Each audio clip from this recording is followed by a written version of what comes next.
दोपहर के बाद कमांडो शेर खान और नायब कमांडो गुल खान ने वहीं तंजीम के एक खास कमरे में जाकर मलंगों वाला हुलिया बनाया और कमांडिंग ऑफिसर को रिपोर्ट करने के बाद एक खुफिया दरवाजे से निकलकर शहर की तरफ चल पड़े। दोनों ने लंबे लंबे बालों की विगें लगा रखी थी, लंबे चोले पहने हुए थे, गले में रंग बिरंगे मनगों की मालाएं थी, हाथों में चिमटे पकड़े हुए थे और सड़क के किनारे किनारे बड़ी मस्कीन सूरतें बनाए उस बस्ती की तरफ जा रहे थे जहां रिपोर्ट के मुताबिक भारत की दहशतगर्द पार्टी ने किसी मकान में अपना खुफिया ठिकाना बना रखा था।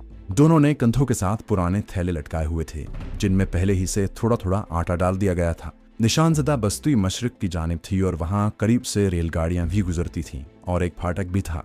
चलते चलते दोनों कमांडोज रेलवे लाइन पर आ गए और अपना रुख निशानजदा बस्ती के रेलवे फाटक की तरफ कर लिया। मौसम खुशगवार था, धूप निकली हुई थी। दोनों को रेलवे लाइन पर चिमटे बजाकर गाने की जरूरत नहीं थी, ये काम उन्होंने बस्ती में जाकर शुरू करना था। रेलवे फाटक पर पहुंचने के बाद दोनों कमांडोज उस कच्ची सड़क पर हो गए जो शॉर्टकट थी और मतलूबा बस्ती में जाती थी। ये पुरानी बस्ती थी, पुराने मकान और हवेलियां भी थीं और नए मकान भी बने हुए थे। बाजार में दुकानें खुली थीं। दोनों कमांडो बस्ती के एक सिरे से उसमें दाखिल हुए। शेर खान ने गुल खान को बता दिया था कि हम मलंगों की तरह ना तो धमाल डालेंगे और ना गाना वगैरह गाएंगे और ना चिमटा बजाएंगे। इस तरह खामखा हमारे इर्द गिर्द लोग जमा हो जाएंगे और बच्चे हमारे साथ साथ चलने लगेंगे और हमें खोज लगाने में दुश्वारी होगी। बेहतर होगा कि हम खामोशी से दुकानदारों की बजाय मकानों के आगे जाकर थोड़ा थोड़ा चिमटा बजाकर खैरात के लिए आवाज़ लगाएं और देखेंगे कि किस घर में कौन रहता है। चुनाचे वो बस्ती के बाजार में से खामोशी से गुजर गए। बाहर की तरफ कुछ नए और पुराने मकान अलग अलग खड़े थे। शेर खान ने कहा, पहले इन मकानों का मुशाहिदा करते हैं। चुनाचे वो मलंगों के भेस में ही एक मकान के दरवाजे पर आकर रुक गए। गुल खान ने चिमटा बजाने के बाद आवाज बुलंद की, सब स्पीर के मलंगों को अल्लाह के नाम पर कुछ खैरात मिल जाए, अल्लाह भला करेगा। दूसरी आवाज पर एक औरत ने दरवाजा खोलकर गुल खान को 1 रुपया देकर कहा, बाबा जी इस वक्त यही कबूल करो, अल्लाह भला करेगा बीबी। गुल खान ने रुपया लेकर दुआ दी और वो आगे चल पड़े। दूसरे मकान पर भी उसने आवाज लगाई। वहां भी एक बूढ़ी औरत ने उन्हें खैरात में 2 रुपए दिए और वो अगले मकान की तरफ चल पड़े। शेर खान ने कहा, दहशतगर्द जरूर किसी ऐसी जगह और ऐसे मकान में होंगे जो बाहर से पुराना लगता है और जिसे देखकर यही ख्याल आए कि ये पुराना मकान है, इसमें जद्दी पुश्ती लोग रहते होंगे। इसी दौरान उनकी निगाह कुछ फासले पर एक पुराने मकान की तरफ गई जो एक छोटे से चौहड़ के किनारे पर तन्हा खड़ा था। शेर खान ने कहा, गुल खान मुझे ये मकान मशकूक लगता है। गुल खान ने कहा, चलो इस मकान पर जाकर आवाज लगाते हैं, अंदर से कोई ना कोई तो निकलेगा। शेर खान ने कहा, नहीं, हमें ये गलती नहीं करनी, जरा ठहरो, वो सामने एक रेडी वाला है, उससे बात करते हैं। दोनों रेडी वाले के पास चले आए। ये एक बूढ़ा आदमी था जो सब्जी बेच रहा था। शेर खान ने रेडी वाले के पास जाकर चिमटा बजाकर खैरात मांगी। बूढ़ा ने उन्हें 1 रुपया दिया। शेर खान ने उसे दुआ दी और पूछा, बाबा जी हमारे पीरो मुर्शिद इस बस्ती में आए हैं, किसी ने कहा है कि वो यहीं किसी मकान में रह रहे हैं।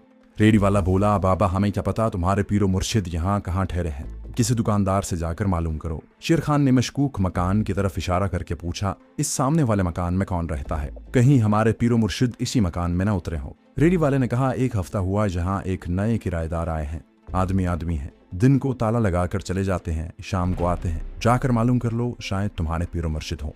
गुल खान ने पूछा, ये लोग मोहल्ले में किसी से मिलते जुलते नहीं? रेडी वाला बोला, कहा ना, दिन के वक्त ताला लगाकर चले जाते हैं, अंधेरा होने के बाद आते हैं, कभी किसी से नहीं मिलते, तुम खुद जाकर मालूम कर लो। अच्छा बाबा, हम खुद ही पता कर लेते हैं। ये कहकर शेर खान चिमटा बजाता आगे बढ़ा। गुल खान उसके साथ साथ था। गुल खान ने पूछा, क्या ख्याल है, अभी दिन है, इन लोगों का इंतजार कर लें, वो शाम को आते हैं। शेर खान ने कहा, इनका हर हालत में इंतजार करना पड़ेगा, इस तरफ आ जाओ। वो पुराने जौहड़ वाले उस मशकूक मकान के करीब से गुजरे तो उन्होंने देखा कि मकान पर ताला पड़ा हुआ था। शेर खान ने कहा, रेलवे लाइन के पार एक तकिया है, वहां चलकर बैठ जाते हैं, सूरज गुरूब होने के फौरन बाद यहाँ आकर किसी जगह छुप जाएंगे। वो वहीं से रेलवे लाइन की तरफ हो गए। रेलवे लाइन की दूसरी तरफ बोहड़ के दरख्तों के साए में एक पुराना तकिया था जहां पहले ही से कुछ फकीर लोग बैठे हुक्का पी रहे थे। शेर खान और गुल खान भी उनके पास जाकर बैठ गए और जिस किस्म की बातें मलंग लोग किया करते थे उनसे उसी किस्म की बातें करने लगे। सूरज गुरूब होने में 1-1.5 घंटा बाकी था। दोनों कमांडो मलंगों के भेस में तकिए में ही बैठे रहे। जब सूरज मगरिब की तरफ मकानों के पीछे डूब गया और शाम के हल्के हल्के साए उतरने लगे तो दोनों चिमटा बजाते उठे और बस्ती की तरफ चल पड़े। पुराने जौहड़ वाले मशकूक मकान के करीब आकर वो दरख्त के नीचे बैठ गए।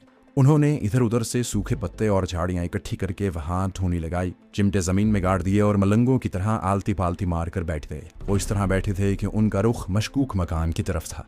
मकान का दरवाजा उस दरख्त से जिसके नीचे शेर खान और गुल खान बैठे हुए थे दोस्तों, आगे बढ़ने से पहले आपसे गुजारिश है कि अगर आपने अभी तक इस चैनल को सब्सक्राइब नहीं किया तो इसे सब्सक्राइब कीजिए और वीडियो पसंद आने की सूरत में इसे लाइक, शेयर और कमेंट करके हमें बताइए कि आपको हमारी वीडियो कैसी लगी। तो आइए कहानी की तरफ चलते हैं। 50 फुट के फासले पर होगा। अभी दिन की धुंधली धुंधली रोशनी बाकी थी कि उन्हें रेलवे फाटक की तरफ से 5 आदमी आते नजर आए। उनका रुख मशकूक मकान की तरफ था। गुल खान ने शेर खान की तवज्जो उस तरफ दिलाई और कहा, शेर खान देखो। शेर खान ने भी देखा कि कुछ आदमी मकान की तरफ चले आ रहे हैं। इनमें से कुछ आदमियों ने टखनों से ऊपर तक की शलवारें और लंबे कुर्ते पहने हुए थे। दोनों आदमियों ने सफेद धोतियां बांध रखी थीं। कुछ की शरई दाढ़ियां भी थीं। एक आदमी के हाथ में तस्बीह थी।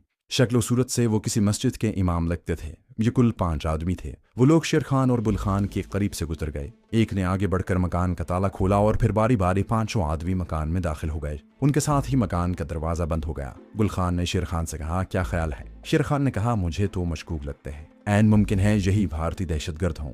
हमें सीओ साहब को रिपोर्ट करनी चाहिए। उसी वक्त दोनों वहां से उठे और अपनी तंजीम के हेडक्वार्टर की तरफ चल पड़े। कमांडिंग ऑफिसर को मालूम था कि दोनों कमांडो सुराग रसानी पर निकल चुके हैं। वो उनका इंतजार कर रहे थे। कमांडो शेर खान और नायब गुल खान ने जाते ही उन्हें पूरी रिपोर्ट दी। कमांडिंग ऑफिसर ने कहा, तुम लोगों ने जिस मकान की निशानदही की है, मुझे 2 घंटे पहले इतला मिल चुकी है कि भारतीय दहशतगर्द उसी मकान में रहते हैं। इससे पहले कि वो कोई तखरीबी कार्रवाई करें, हमें इन्हें फौरन गिरफ्तार कर लेना चाहिए। तुम आज रात पिछले पहर अपनी पार्टी लेकर छापा मारोगे और दुश्मन के इन दहशतगर्दों का खात्मा करोगे। कोई चांस लेने या इंतजार करने का वक्त नहीं। ठीक है सर, शेर खान ने कहा। कमांडिंग ऑफिसर ने कहा, मिशन हर हालत में कामयाब होना चाहिए। इंशाल्लाह सर, शेर खान ने कहा। शेर खान ने उसी वक्त अपने और गुल खान समेत 6 मुजाहिदों की कमांडो पार्टी तरतीब दी और बता दिया कि सबको रात के पिछले पहर अजान के वक्त किस मकाम पर होना चाहिए। शेर खान ने कहा, हमारे पास फुल मैगजीन होना चाहिए। वो लोग यूं ही मकान में नहीं रह रहे।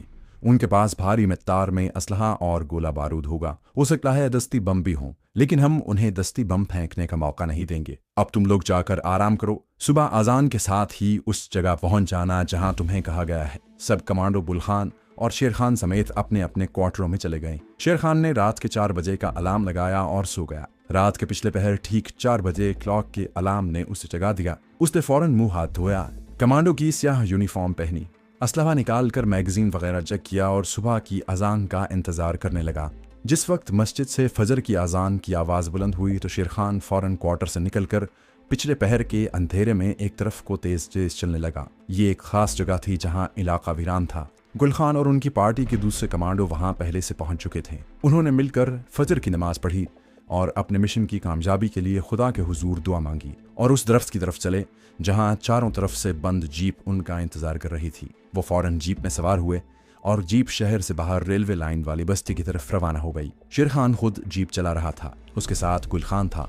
स्टेन गन उन्होंने नीचे रखी हुई थी। पार्टी के बाकी 4 कमांडर बंद जीप के अंदर बैठे हुए थे। रात के पिछले पहर शहर के बाजार खाली पड़े थे। इनकी जीप तेजी से फासला तय करती हुई रेलवे लाइन के फाटक पर आ गई, जहां से वो जीप को लेकर बस्ती के मशकूक मकान की तरफ जाने लगे। शेर खान ने जीप की बत्तियां बुझा दी, जीप की रफ्तार भी कम कर दी। जीप आहिस्ता आहिस्ता चलती मशकूक मकान के अकब में दरख्तों की एक जानिब आकर रुक गई। फौरन सारी कमांडो पार्टी जीप में से निकली और शेर खान की कमांड में अपने टारगेट की तरफ बढ़ी। इन सबको मालूम था कि उन्हें क्या करना है।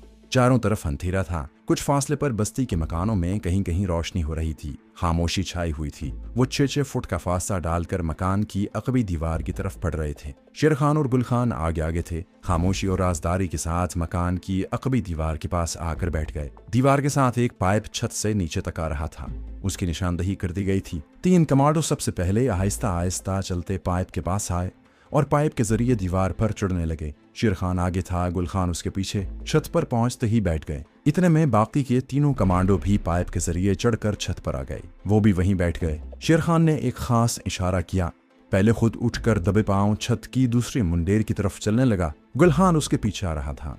वो इस तरह पांव छत पर रख रहे थे कि जरा सी आहट भी नहीं होती थी। उनके पीछे 4 कमांडो भी दबे पांव आ रहे थे। मुंडेर के पास आकर शेर खान ने नीचे सहन में निगाह डाली।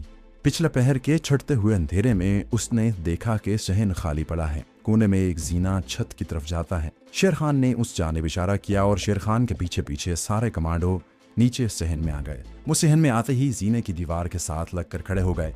वहां अंधेरा था। सामने एक कमरा था जिसका दरवाजा बंद था, मगर उसकी दर्जों में से हल्की हल्की रोशनी बाहर आ रही थी। शेर खान ने अपने आदमियों को उंगली के इशारे से वो रोशनी दिखाई। सब ने अपनी अपनी स्टेन गन्नों का रुख दरवाजे की तरफ कर लिया और स्टेन गन्नों के बट अपने कूल्हों के साथ लगा लिए। वो एक्शन से पहले के जोश को बड़ी मुश्किल से काबू में किए हुए थे। हर एक कमांडो की उंगली स्टेन गन के ट्रिगर के ऊपर थी। शेर खान और बुल खान भी अंधेरे में जीने वाली दीवार के साथ लगकर खड़े थे। आसमान पर सुबह की काफूरी रोशनी होने लगी थी। कमरे के अंदर से दो आदमियों के बोलने की धीमी धीमी आवाज आने लगी। शेर खान ने जेब से कांच की एक गोली निकालकर सहन के फर्श पर फेंक दी। उससे आवाज पैदा हुई। कमरे से आदमियों के बोलने की आवाज एकदम रुक गई। कमांडो पार्टी चार्ज करने के लिए तैयार हो गई थी।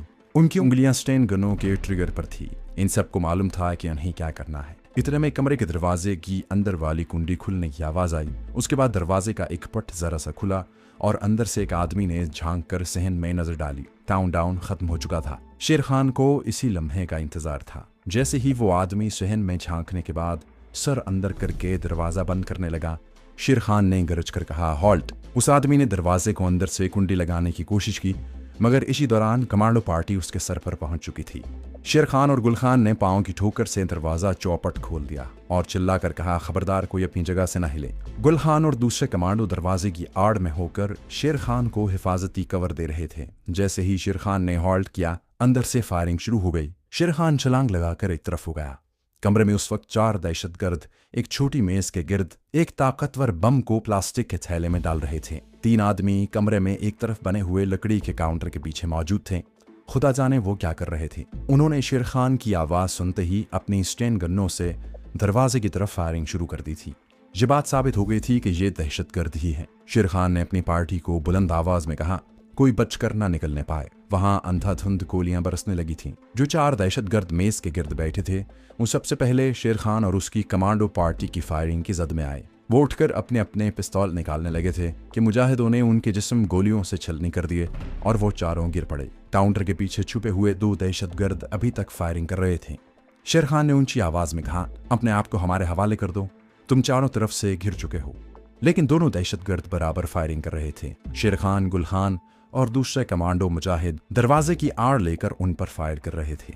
शेर खान को यकीन था कि जब दोनों दहशतगर्दों का मैगजीन खत्म हो जाएगा तो वो उन्हें जिंदा गिरफ्तार करने में कामयाब हो जाएगा। इनमें से किसी एक का जिंदा गिरफ्तार होना जरूरी था। पूछगिछ के बाद उनसे भारत के तकरीबी अज़ाइम के बारे में मुफीद मालूमात हासिल हो सकती थी। लेकिन खुदा जाने इन दोनों दहशतगर्दों को क्या सूझी कि वो फायरिंग करते काउंटर से बाहर निकल आए और फायरिंग करते हुए शेर खान और बुल खान की तरफ बढ़े। एन उस वक्त पीछे से कमांडो पार्टी के मुजाहिदों ने उन्हें अपनी फायरिंग की जद में लेकर वहीं ढेर कर दिया। शेर खान ने गुस्से में कहा, तुमको इन पर फायरिंग का किसने ऑर्डर दिया था? मगर जो होना था वो हो चुका था। दोनों दहशतगर्द मर चुके थे। एक की खोपड़ी उड़ गई थी, दूसरे की गर्दन में न जाने कितनी गोलियां निकल गई थीं और वो भी खून में लथपथ फर्श पर पड़ा था। शेर खान ने कहा, दूसरी लाशों को देखो, कोई जिंदा तो नहीं। जब फर्श पर पड़ी 3 लाशों को देखा गया तो मालूम हुआ कि 2 दहशतगर्द तो मर चुके हैं, मगर एक दहशतगर्द अभी जिंदा था। स्टेन गन का ब्रस्ट उसके कंधे और बाजू में से गुजर गया था। वो शदीद जख्मी था मगर अभी तक सांस ले रहा था। शेर खान ने अपने आदमियों से कहा कि इसे फौरन जीप में डालकर तंजीम के अस्पताल में ले चलो। 2 कमांडो मुजाहिदों ने उसी वक्त जख्मी और नीम बेहोश भारतीय दहशतगर्द को उठाया और उठाकर बाहर ले जाकर जीप में डाल दिया। शेर खान और गुल खान कमरे से निकलने लगे तो उन्हें काउंटर के पीछे आहट सी सुनाई थी। वो वहीं रुक गए थे। शेर खान ने गुल खान को इशारा किया कि वो आगे बढ़कर काउंटर के पीछे देखे। शेर खान ने स्टेन गन का रुख काउंटर की तरफ कर दिया था। बुल खान स्टेन गन आगे किए हुए काउंटर की तरफ बढ़ा। जैसे ही उसने स्टेन गन काउंटर की दूसरी जानिब नीचे की, काउंटर के पीछे से एक नौजवान औरत ने हाथ खड़े करते हुए रोते हुए कहा, खुदा के लिए मुझे न मारना, खुदा के लिए मुझे न मारना, मैं मुसलमान हूँ। ये काफिर मुझे अगवा करके लाए थे। शेर खान ने औरत से पूछा, क्या नाम है तुम्हारा? औरत ने रोते हुए कहा, मेरा नाम हशमत बीबी है। इन्होंने तुम्हें कहाँ से अगवा किया था? गुल खान ने पूछा। औरत ने कहा, साथ वाले गांव में। मैं स्कूल में उस्तानी हूँ। स्कूल जा रही थी कि इन्होंने मुझे उठाकर गाड़ी में डाला और जहाँ ले आए। खुदा के लिए मुझे जाने दो, मेरे माँ बाप गम से मर जाएंगे। शेर खान ने कहा, फिक्र न करो, हम तुम्हें तुम्हारे गाँव पहुँचा देंगे, आओ हमारे साथ। शेर खान और गुल खान नौजवान औरत को साथ लिए मकान से बाहर आ गए और मकान की अकबी दीवार वाले रास्ते से तेज तेज चलते उन दरख्तों के पास आए जहां उनकी जीप खड़ी थी और एक मुजाहिद उनका इंतजार कर रहा था। उस वक्त सुबह की रोशनी चारों तरफ फैल चुकी थी और लोगों का एक हुजूम मकान से कुछ फासले पर खड़ा मकान की तरफ देख रहा था। ये लोग फायरिंग की आवाज पर वहां जमा हो गए थे। शेर खान ने औरत को अपने साथ वाली सीट पर बिठाया। गुल खान से कहा कि वो पीछे बैठे और फौरन जीप स्टार्ट की और जीप को पूरी रफ्तार पर चलाते हुए उस इलाके से निकल आया। जीप शहर के बाहर वाली सड़क पर तेज रफ्तारी से जा रही थी। शेर खान को एहसास हुआ कि एक दहशतगर्द जख्मी हालत में गाड़ी में बेहोश पड़ा है।